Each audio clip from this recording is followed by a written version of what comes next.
Hey there everyone, we are now on week 3 of the event quests for Monster Hunter Wilds, and this week they have actually dropped 3 quests overall, but today we're going to be looking at like a fire hidden by sand, because this one actually gives us a very special reward called the Expedition Headgear Alpha, which is obviously another cosmetic, which is pretty awesome.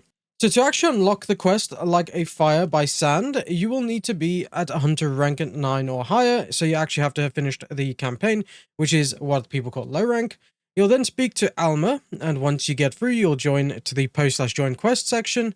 You'll then come down to event quests, and you'll see all of the available event quests, which includes like a fire hidden by sand.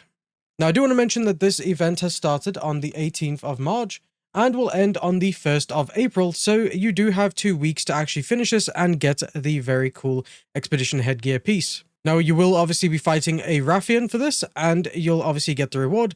Now, when it comes to details about this quest, we're going to be heading to the Windward Plains, and of course, like I said before, we're going to be hunting down the Raffians. So if we take a look at the rewards page, you can see that we get the usual Raffian monster parts, which is pretty cool, including that nice shiny Raffian ruby. We'll then get Monster Keenbone, Advanced Armor Spheres, Mystery Orb for Sword and Armor, which is okay, but then you can see there that the actual sought after reward from this hunt is the Expedition Headgear ticket. Now, when it comes to picking a weapon for this quest, the Raffian is actually very susceptible to all of the weapons. There isn't really much difference when you use a weapon. Obviously, ammo, though, does do slightly less damage on the left leg, right leg, and tail compared to a severing and a blunt weapon. So, I mean, if you don't want to use anything with ammo, you can, but if you want to use a bow or a gun, that's totally fine as well. Then when it comes to the elements, make sure you're not bringing a weapon with fire damage. The Raffian is actually resistant to fire damage and a little bit of resistance on water and ice as well. So if you want to do the most damage to the actual Raffian, you want to make sure you're bringing a dragon weapon or even a thunder weapon, which is pretty good. Now, if you are trying to build a load up to actually do this quest, you want to make sure you're bringing some status effects as well. Poison is not the best one on the Raffian, but will do a decent amount of damage. Sleep, paralysis, blast, and stun and exhaust are all pretty good as well. Then you've got effective items.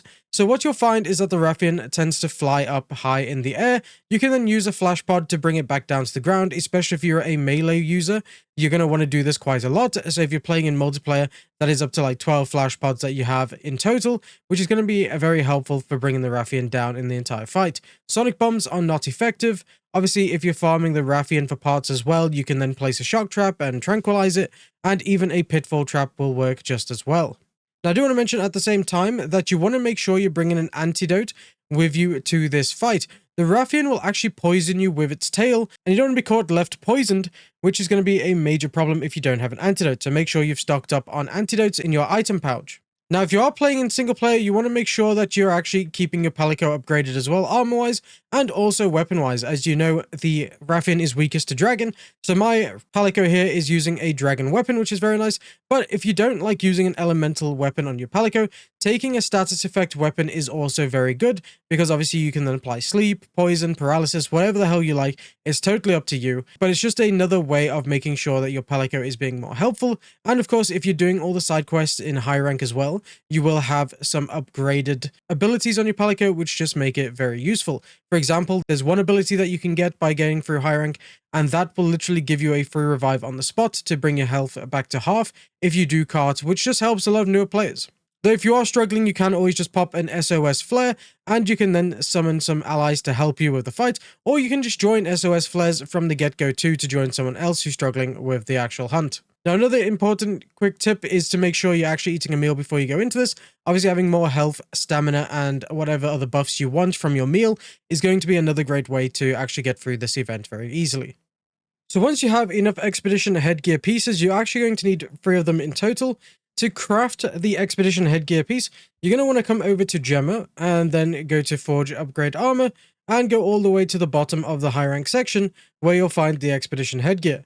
As you can see here, for every single one of these you want to craft, you're going to need 3 of these Expedition Headgear tickets, 4 Raffian Scale Pluses, 2 Monster Keenbones, and a Nova Crystal. Now, what you might notice here is that there's a female and a male version of the expedition headgear.